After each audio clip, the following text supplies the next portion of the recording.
Chapter 1. Gisèle Pelicot. The woman who said enough. Paris, the city of lights, the city of love. But tonight, it is the city of protest. The air is thick with voices. Thousands of people stand together, their hands raised, their signs high. The sound of their chanting fills the streets. It moves like a wave, growing louder, stronger. At the front, one woman stands tall. Gisèle Pelicot. She looks out at the crowd. She sees their anger, their hope. She feels their pain. She knows why they are here. They are tired of silence, tired of fear. Gisèle lifts the microphone. The noise fades. The crowd waits. Her voice is steady. "No more," she says. A roar of agreement rises from the people. She takes a deep breath. For too long, survivors have been ignored. For too long, justice has been denied. But today, we stand together. The crowd erupts, cheers, applause. Some people cry, others hold their friends' hands, squeezing tight. This is not just a protest. It is a movement that began with one woman. One voice. 1 year earlier, Gisèle was not a leader. She was a journalist, a writer who told the stories of others. But then, something changed. It started with a single story. A young woman, attacked, silenced, ignored. The police did nothing. The courts did nothing. No one listened. Gisèle could not accept that. She wrote about it. She shared the truth. And then, something happened. More women came forward. Dozens. Hundreds. Their stories were the same. They had been hurt. They had been silenced. Gisèle kept writing. Each article was louder than the last. Soon, the world was listening. The government tried to ignore it. Some called it an exaggeration. Others said it was too complicated. But Gisèle did not stop. Then, one night, she received a message. A woman. Afraid, desperate, pleading for help. Gisèle could not look away. She met the woman in a small cafe. The woman's hands shook as she spoke. Her voice broke. But her story was powerful. Gisèle knew she had to do more. Writing was not enough. She organized a march.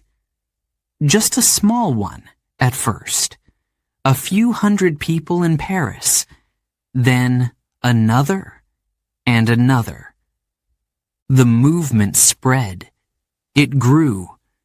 People from all over France joined. Then Europe, then the world. It was no longer just about one woman's pain. It was about millions. Now Gisèle stands before the largest protest Paris has ever seen.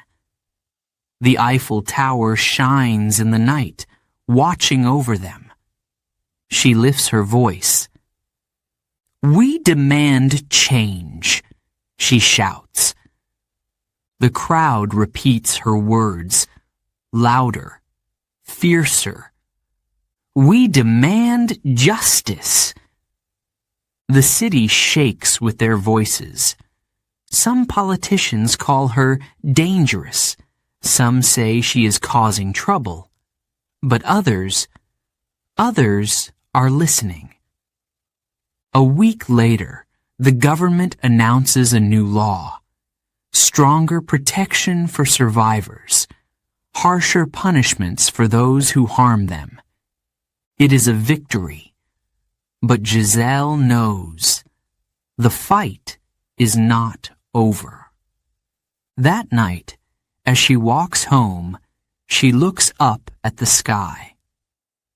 The stars shine bright, unafraid. She smiles. This is just the beginning. Chapter 2. Ursula von der Leyen. A leader under fire. Brussels. Cold air sweeps through the city. The sky is gray, heavy with rain. Inside the European Parliament, hundreds of people sit in silence. Cameras flash, reporters whisper. At the center of it all, one woman stands. Ursula von der Leyen. She adjusts the microphone. The room waits. She takes a slow breath, then speaks. Europe is facing one of its greatest challenges. War at our borders, a changing climate, an economy under pressure. We must act now, together. Her voice is firm, confident, but she can feel the tension in the room. Some leaders nod in agreement. Others cross their arms, watching her closely. Not everyone supports her. Not everyone believes in her. She continues. The choices we make today will shape the future. We cannot turn away. We cannot be afraid. A few people clap. Others remain still.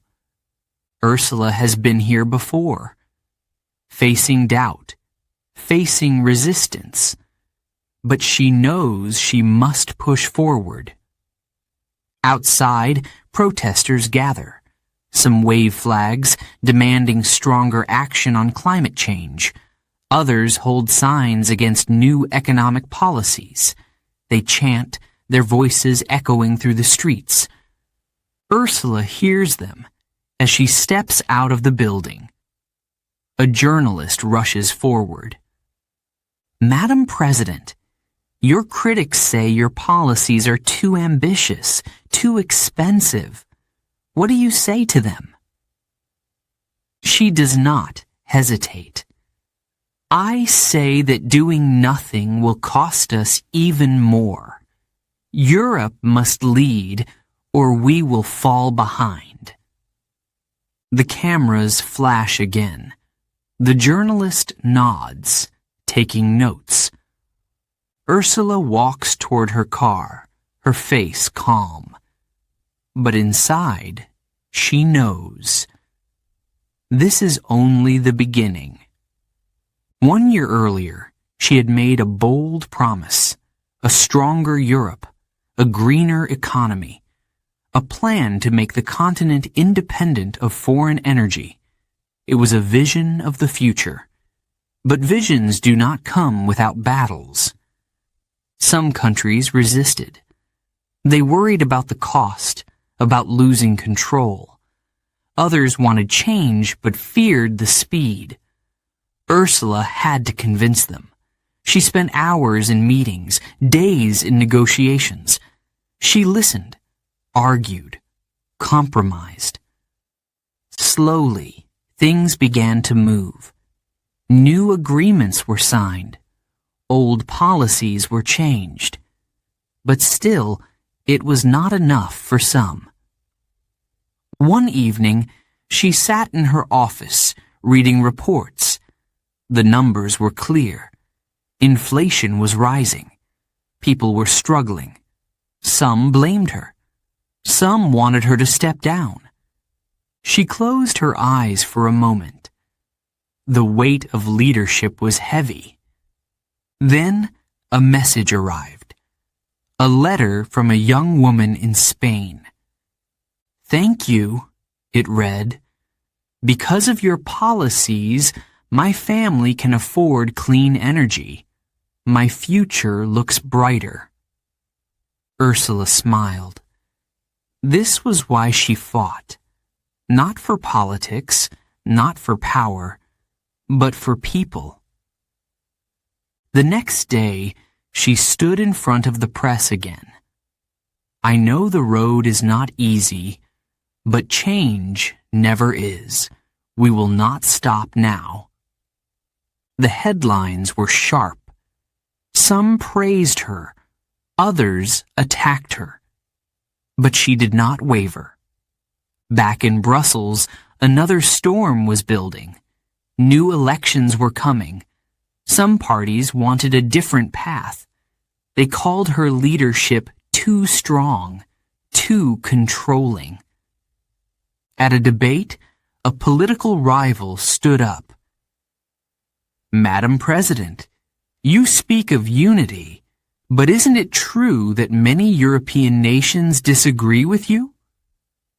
Ursula met his eyes. Democracy is about debate, about discussion. But in the end, leadership is about making decisions. I will not apologize for taking action. The audience murmured. Some nodded. Some frowned. That night, as she walked home, she looked up at the sky. The stars were hidden behind clouds. Brussels was quiet now, but the city never truly slept. Tomorrow, the battle would continue. New challenges, new opposition. But Ursula was ready. She always had been. Chapter 3. Christine Lagarde. The woman controlling the world's money. A meeting room in Frankfurt. The air is heavy with tension. The world's top bankers sit in silence, their eyes fixed on one woman. Christine Lagarde stands at the front of the room. Her hands rest on the table. She takes a breath. Then she speaks. The European economy is at a turning point, she says. Inflation is rising. People are struggling. Businesses are uncertain. We must act, and we must act now. Some nod. Others frown. A man in a dark suit leans forward. His voice is sharp. Madam President, if we raise interest rates too much, we risk a recession. If we do too little, inflation will spiral out of control. What is your plan? Christine holds his gaze. She has faced these questions before. She knows the risks. She also knows that every decision she makes will affect millions of people. She speaks calmly. The decision will not be easy. But doing nothing is not an option. Our job is to protect the economy and the people. The room stays quiet. The world is watching. Outside, reporters wait. Cameras flash as Christine steps into the cold air. A journalist pushes forward. Madame Lagarde. People across Europe are worried. Some say your policies help banks more than workers. How do you respond? Christine lifts her chin. She has been called many things. Too powerful, too cautious, too bold. But she has learned not to let criticism shake her. She answers firmly. I understand their fears, but I am here to make the best decision for Europe. And I will not be afraid to make tough choices.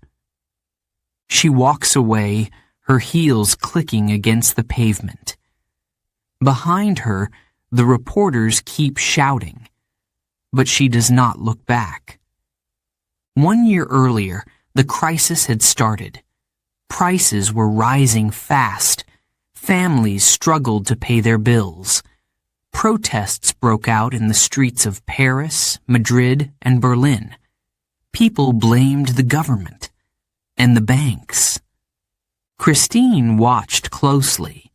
She read the reports, studied the numbers, listened to experts. She knew that one wrong move could make things worse. Late at night, she sat in her office. Papers covered her desk. The numbers did not lie. If inflation was not controlled, people's savings would disappear. If the economy slowed too much, businesses would close.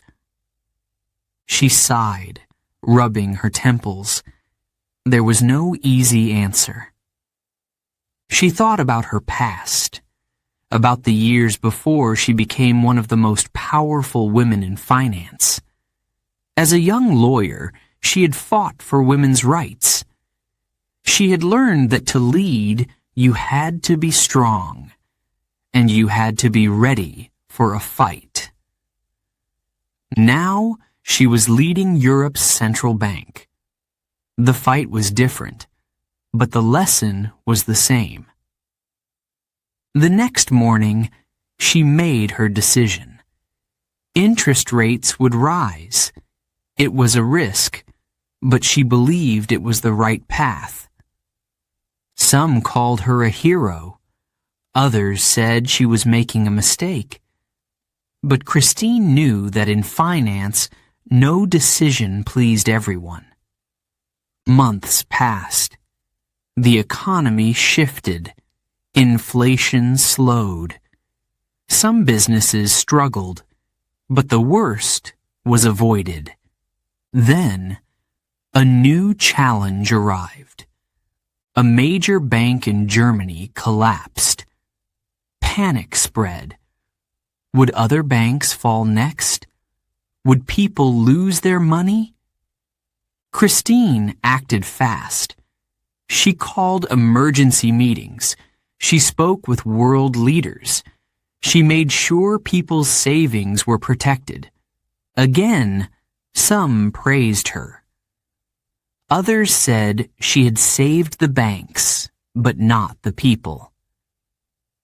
One evening, she sat alone, reading messages from European citizens. Some thanked her, others blamed her. She sighed. Leadership was lonely. A letter caught her eye. A woman from Greece.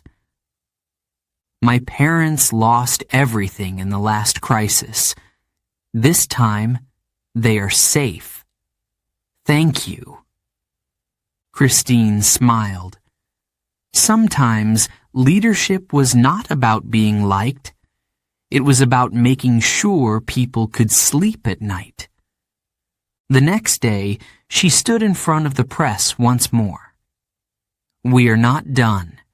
There is more work ahead, but I promise, I will do everything I can to keep Europe strong. Cameras flashed. Questions flew. But Christine Lagarde stood tall. She had faced crises before. She knew there would be more. But she was ready.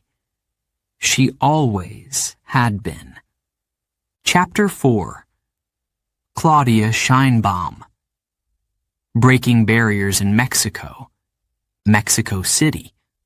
The air is electric. The streets are alive with noise. People gather in front of giant screens. Some cheer, some hold their breath. Today, history is being made. Inside the National Palace, Claudia Sheinbaum stands at the podium. She looks out at the crowd. Thousands of faces, hopeful, expectant, watching her. She grips the sides of the podium. She has prepared for this moment. But now, standing here, the weight of it is real. She takes a deep breath. Then she speaks. For the first time in our history, a woman stands before you as President of Mexico. The crowd erupts. Applause, shouts, whistles. Some wipe away tears. Others wave the Mexican flag high. Claudia waits. She lets the moment sink in. Then, her voice grows stronger. I do not stand here alone. I stand here because of the women who came before me, the women who fought for a voice, for a vote, for a place in this country's future, and I promise you, I will not let them down. The cheers grow louder, but not everyone claps. Some watch with cold eyes. Some whisper to each other.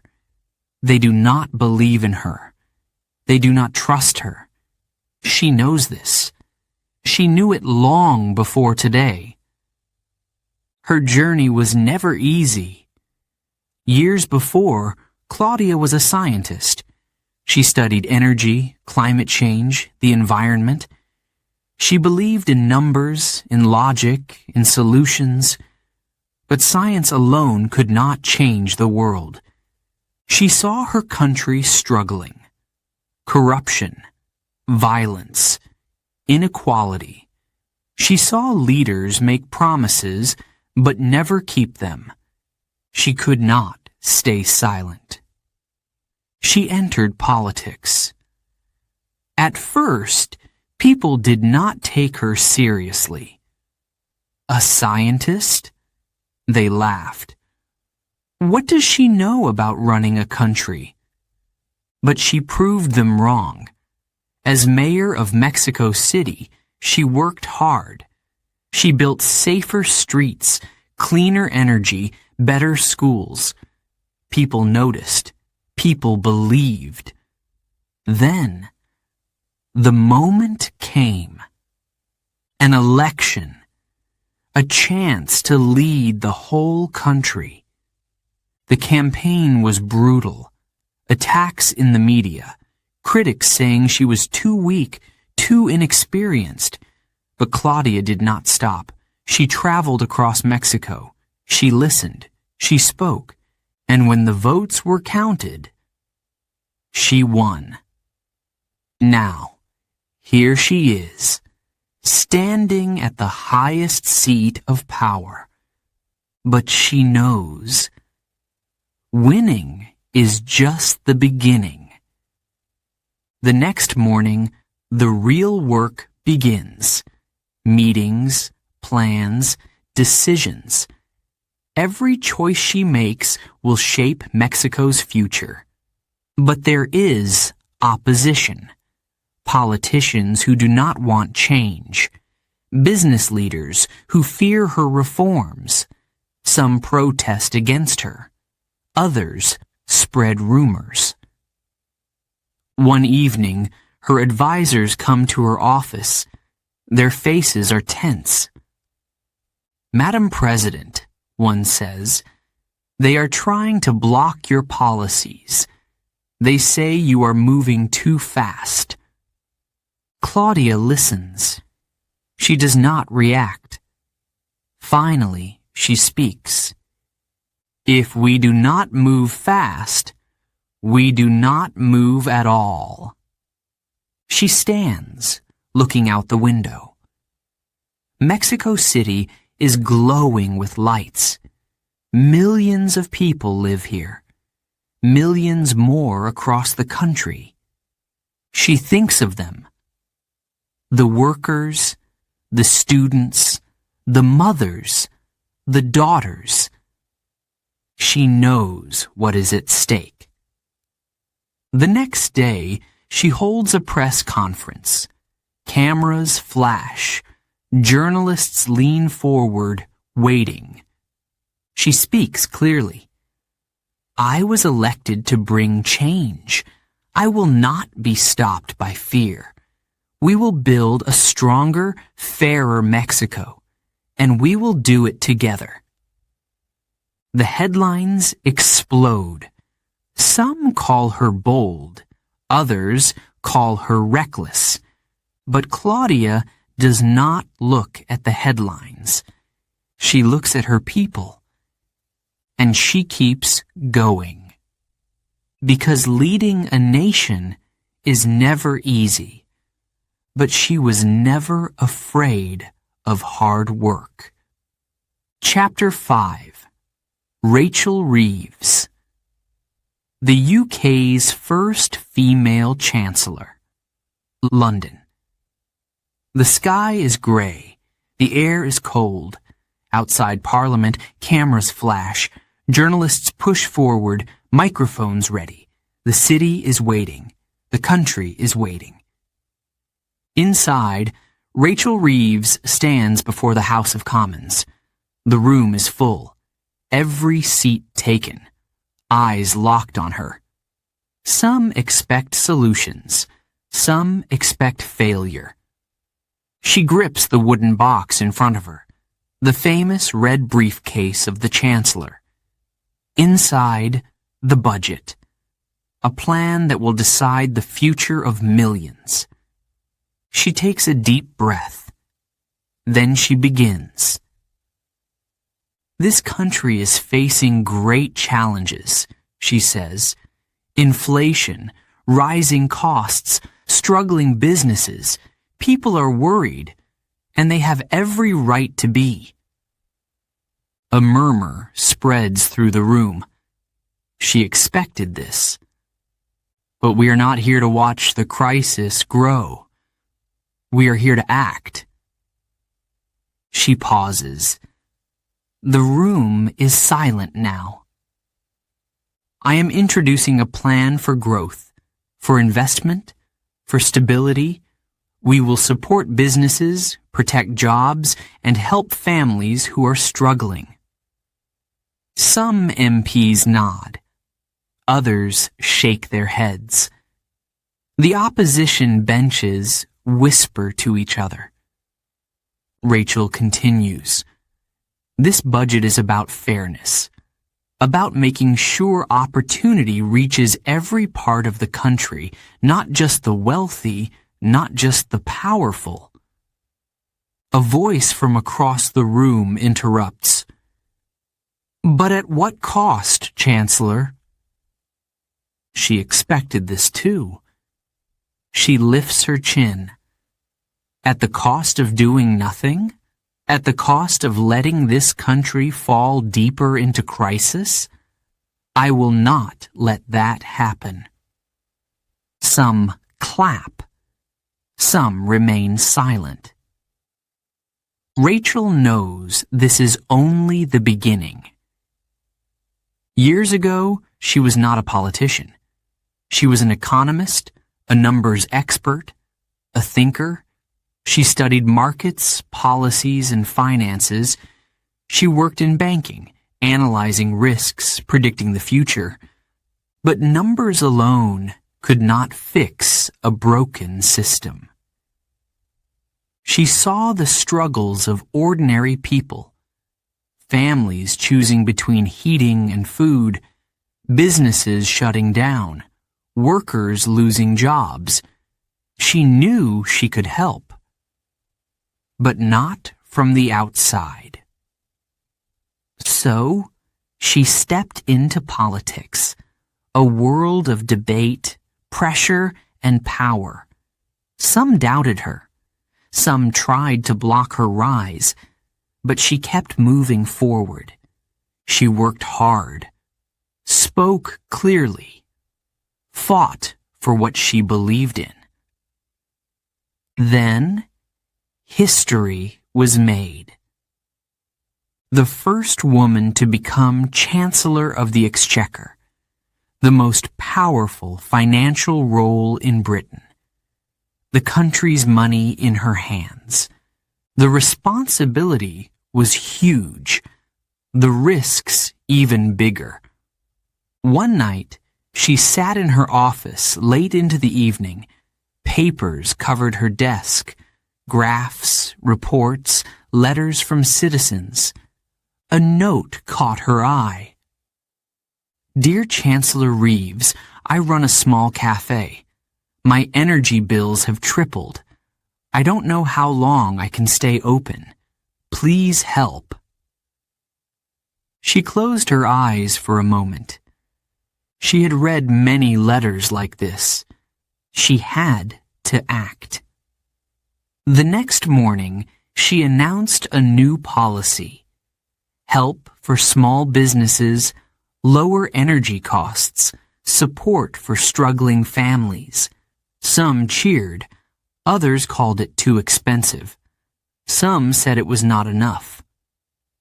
She listened. She adjusted. She fought for every vote. Back in Parliament, the debate continues. A member of the opposition stands up. His voice is sharp. Chancellor, your plan is risky. How can we be sure it will work? Rachel does not hesitate. Because we cannot afford to do nothing. The risk is greater if we stand still. The room erupts. Some shout in agreement. Others argue back. Rachel stands firm. She has spent years preparing for this moment. She will not back down now. Outside, the city moves as always. People hurry to work. Shops open. Buses roll by. But something is different. For the first time, the UK's economy is in the hands of a woman. And she is ready to lead. Before we begin Chapter 6, a quick note for our listeners. You're currently listening to this audiobook on Woo English. Remember, this content is specially made for Woo English listeners only. If you're hearing it on any other channel, it may be a violation of Woo English's rights. Please ensure you're tuned into the right source to fully enjoy and respect this audiobook journey. Now, let's continue the story. Chapter 6. Taylor Swift. More than a pop star. A stadium filled with thousands. The air is electric. Fans scream, their voices blending into one powerful sound. Lights flash, hands wave, phones rise to capture the moment. Then, silence. A single spotlight shines on the stage. Taylor Swift steps forward. She holds the microphone, looking out at the sea of faces. Some have traveled miles to be here. Some have waited years to see her perform. She takes a breath. The music begins. And then she sings. The crowd erupts. For 3 hours, she owns the stage, hit after hit, song after song. People sing every word. They cry, they laugh, they dance. This is more than a concert. It's a movement, a moment in history. But behind the lights, behind the cheers, there is another story. The story of a woman who built an empire and fought to keep it. Years ago, Taylor was just a girl with a guitar. She wrote songs in her bedroom. She played at small cafes, hoping someone would listen. And then, someone did. Her first album made her a star. But success came fast, and fame. Fame was complicated. She learned that the music industry was tough. Record labels controlled everything. Contracts were confusing. Money, power, ownership, it was all a game. and Taylor had to learn the rules. Then, one day, she lost something precious. Her own music. The songs she had written, the albums she had created.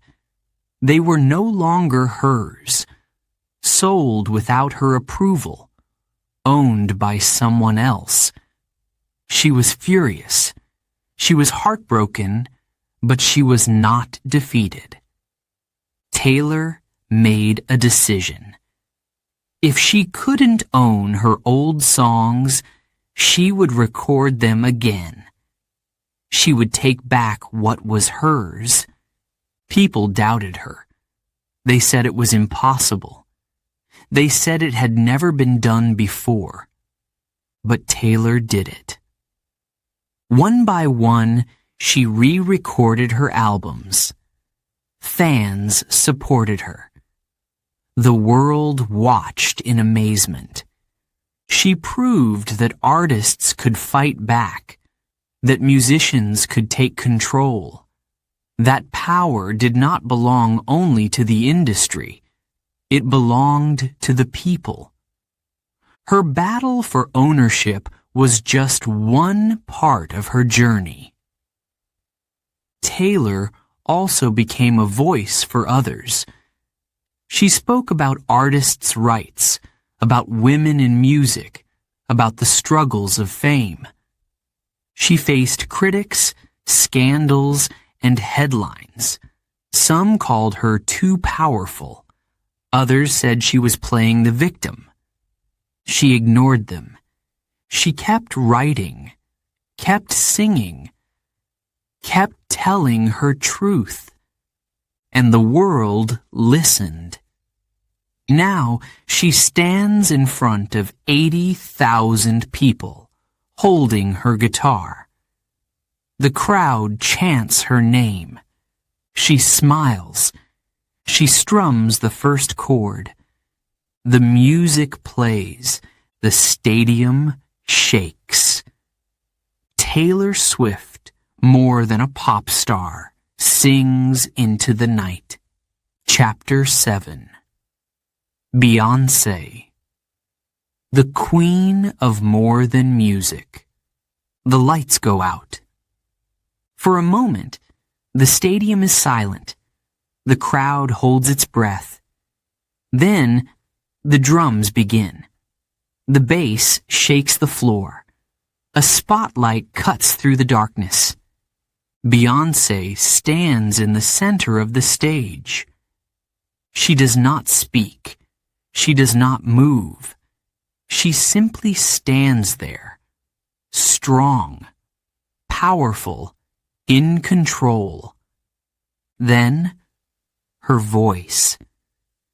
The first note rings through the arena, clear and full of fire. The crowd explodes. People scream, cry, dance. Some have followed her for years. Others are seeing her for the first time. She commands the stage like a queen. Every movement is perfect. Every word is sharp. She is not just performing. She is telling a story of power, a story of struggle, a story of a woman who built an empire. Beyoncé was not born into fame. She worked for it, trained for it, fought for it. As a child, she stood in front of a mirror, practicing dance moves. Her father pushed her, her mother encouraged her. She dreamed big. She joined a girl group. She sang at talent shows. She lost. She won. She learned. Then, Destiny's Child became a success. Hit songs, awards, fame. But Beyoncé wanted more. She wanted control. She stepped away, took a risk, launched her solo career. People doubted her, but she proved them wrong. One album after another, she climbed higher. Pop, R&B, hip-hop. She could do it all. She was not just a singer. She was a performer, a producer, a businesswoman. Her music became more than entertainment. It became a message. She sang about love, about pain, about freedom. She spoke for women, for Black artists, for justice. She built businesses, fashion, fragrances, a fitness brand, a record label. She became one of the most powerful women in the world. But with power came pressure. The media watched her every move. Some praised her. Some attacked her. Too private, they said. Too perfect. She should speak more, some demanded. She should stay silent, others argued. She ignored them. She let her work speak. In 2016, she released Lemonade, a visual album, a masterpiece, a statement. It was raw, personal, political. It told the story of a woman betrayed and a woman rising again. It spoke of history, of pain passed down through generations, of Black strength, Black beauty, Black power. It was bold, and the world listened. Some called it genius. Some called it dangerous. Beyoncé didn't explain. She never explained. She simply moved forward. Her influence grew. She headlined Coachella. Her performance? Historic. A tribute to Black culture, to education, to excellence. The world called it Beychella. Again, she made history. She became the first Black woman to own her own music streaming service. She signed million-dollar deals. She helped small businesses. She donated. She protested. She fought for change. But the criticism never stopped. People judged her marriage, her family, her choices. She kept going. Because Beyoncé does not break. She builds. Now, she stands on the biggest stage in the world. The final song begins. The crowd sings with her. She looks out at them, at the young girls holding signs, at the mothers with tears in their eyes. She knows what she represents. Power, resilience, legacy. She smiles. Then she raises her microphone and sings the last note. The stadium shakes. The Queen has spoken. Chapter 8. Rihanna. From pop star to business titan. The cameras flash. The crowd waits. Journalists whisper to each other. Then, the doors open. Rihanna steps onto the stage. She walks slowly, confidently. She wears a sleek suit, her hair pulled back. No microphone, no music, no dancers. Tonight is not about performing. Tonight, she is not just a singer. She is a billionaire, a business mogul, a game changer. She reaches the podium. The room falls silent. "Welcome to the future of beauty," she says. A simple sentence, a powerful statement. The screen behind her lights up. A new product. Another addition to her Fenty empire. But this is not just about makeup. Not just about fashion. It is about something bigger. It is about breaking rules, redefining beauty, changing industries. And Rihanna knows all about change. Years ago, she was just a girl from Barbados, a girl with big dreams and a voice that could not be ignored. She was discovered at 16. Her first hit song came soon after. Then another. And another.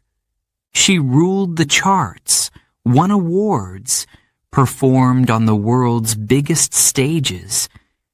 But fame was not enough. Rihanna wanted more. She wanted control.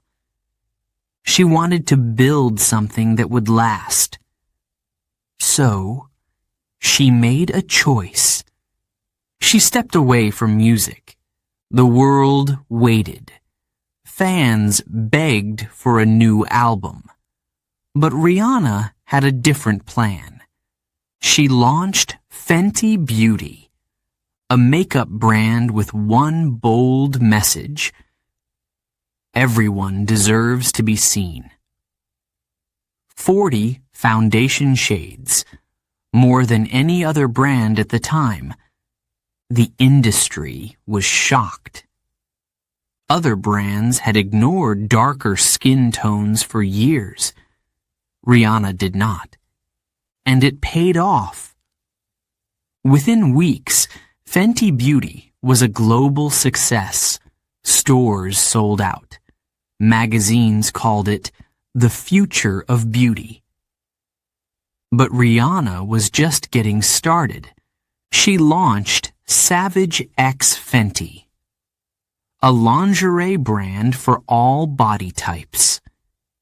She changed the fashion show industry. No more skinny models who all looked the same. Instead, dancers, athletes, curvy women, pregnant women, real women. People loved it. But success brings pressure. Critics attacked her. She's not a real designer. She's just a celebrity. She ignored them. She kept working, kept building. Her businesses grew. Fenty became a billion-dollar empire. Then, in 2021, she became the richest female musician in the world. Not because of music, because of business. The headlines exploded. Rihanna, billionaire. Some praised her. Some questioned her. She stayed silent. Because Rihanna does not explain. She acts.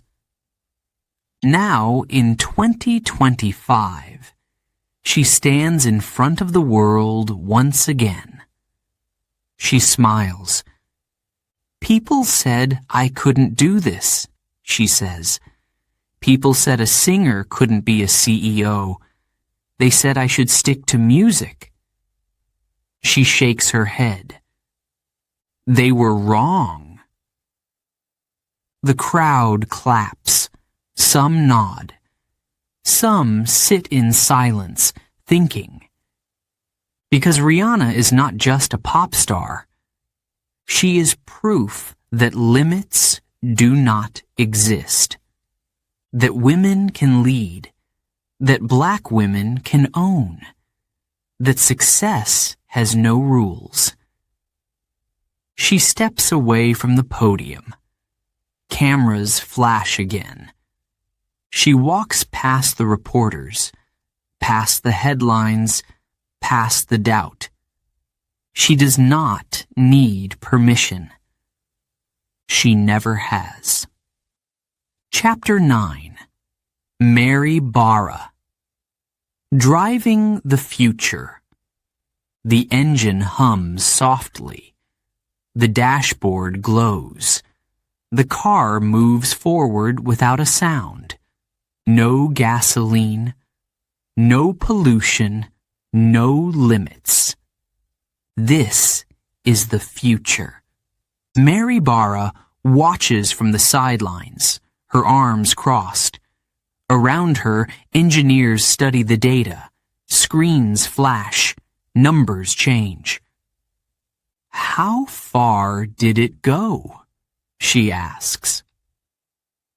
Almost 500 miles on a single charge, one engineer answers. She nods. It's progress, but not enough. We can do better, she says. This is Mary Barra, the CEO of General Motors, the woman transforming an industry. The auto world is changing fast. Gasoline cars are disappearing. Electric cars are taking over. Technology is moving at lightning speed. And Mary? She is leading the race. But leadership is never easy. Years ago, she was not a CEO. She was an engineer. A young woman in a world dominated by men. She studied hard. She worked harder. She climbed the ranks. Some doubted her. Some said a woman could never run one of the biggest car companies in the world. She proved them wrong.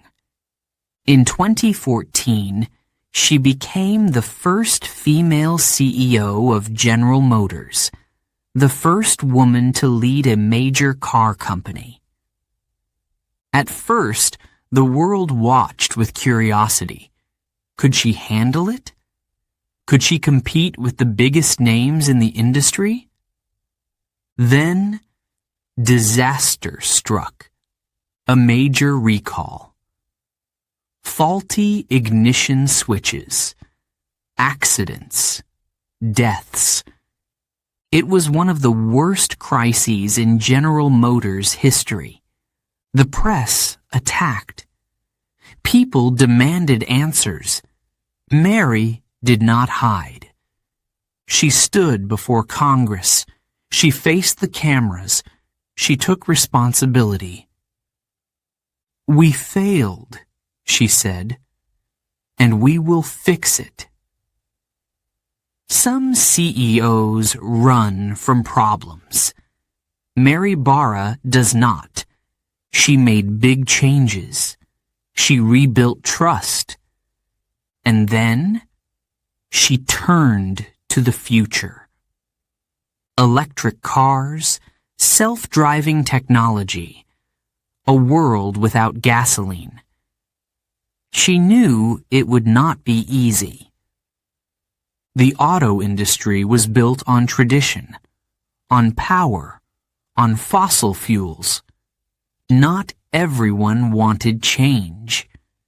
Politicians pushed back. Oil companies fought against it. Even inside her own company, some resisted. Electric cars won't sell, they said. People aren't ready. Stick to what we know. She listened. Then she shook her head. This is happening, she said, with or without us. She made a bold promise. By 2035, General Motors would stop making gasoline cars. It was risky. It was revolutionary. And the world paid attention. Investors watched. Competitors reacted. The industry shifted. Soon, other companies followed. The race to electric had begun. Now, in 2025, she stands in the heart of it. Factories are building new models.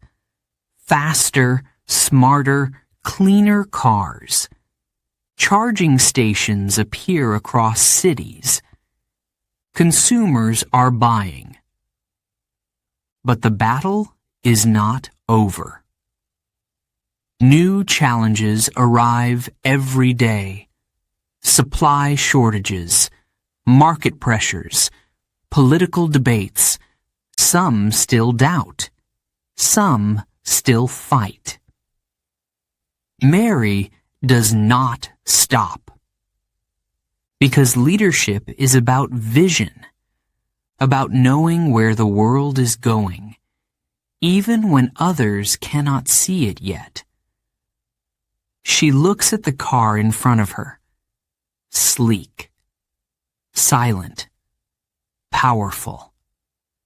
She places a hand on the hood, feels the future beneath her fingertips. Then she turns to her team. Let's go further. Because for Mary Barra, the road ahead is just beginning. Chapter 10. Abigail Johnson, the woman controlling trillions. The stock market is open. Screens flash numbers in red and green. Traders move fast, shouting into phones, typing at lightning speed. Billions of dollars move in seconds. At the top of a skyscraper in Boston, one woman watches it all. Abigail Johnson. She stands by the window, looking down at the city.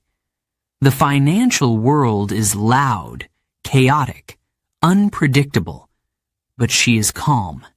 She has seen it all before. A phone rings. A voice on the line sounds nervous. Markets are falling, the man says. Investors are worried. She does not panic. She does not rush. She knows that fear is dangerous in finance. She speaks slowly.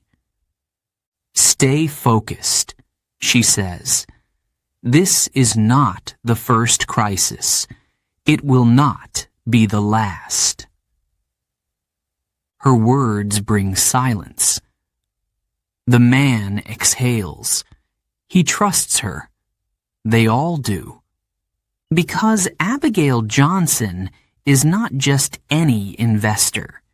She controls Fidelity Investments, a company that manages trillions of dollars, money that belongs to people.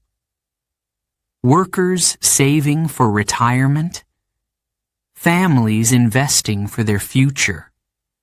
One decision from her, and the markets move. But power like this does not come easily. Finance is a world of men. For years, women were locked out of the big deals, the big investments, the big decisions. Abigail knew this. She knew the history. But she also knew something else. She had earned her place here. Her grandfather started Fidelity in 1946, a small company, a family business. Over time, it grew, became bigger, more powerful. By the time Abigail joined, it was one of the largest investment firms in the world. But she did not walk in as a boss. She started at the bottom. She filed papers. She analyzed stocks. She worked harder than anyone else. Some thought she was just the owner's daughter. They did not take her seriously. She proved them wrong. She studied everything, the markets, the risks, the future. Slowly, she climbed, became a leader, took control. In 2014, she became CEO of Fidelity Investments, a woman leading one of the most powerful financial firms in history. Some cheered, others doubted her. Could she handle it? Could she compete with the giants of Wall Street? She did not answer with words. She answered with action. She changed the way people invested. She introduced cryptocurrency to Fidelity, something no other major firm had done. People thought she was crazy. Crypto was risky, unstable. But Abigail saw the future before anyone else, and she was right. Fidelity became a leader in digital assets. Investors watched. The market shifted. She had won. But finance is not just about money. It is about trust, about leadership, about surviving the storms. In 2023, a banking crisis hit. Stocks crashed. Fear spread. Some companies fell. Some CEOs lost everything. Abigail did not. She had prepared. She had built Fidelity to be strong. She made the right calls, moved money at the right time, protected her clients, and once again, she proved that she belonged. Now, in 2025, she stands at the top. Governments listen when she speaks. Investors follow her moves. But power in finance is dangerous. Not everyone wants her to succeed. Some say she has too much control. Some say she is changing things too fast. She hears the whispers, the critics, the doubters. She does not care, because she knows the truth. Success is not about luck. It is not about being the loudest in the room. It is about knowledge, strategy, vision. Abigail Johnson looks at the market numbers on the screen. She makes a decision, a simple call, a single trade, and just like that, billions move. Because in the world of finance, she is not just a woman. She is the woman who controls it all.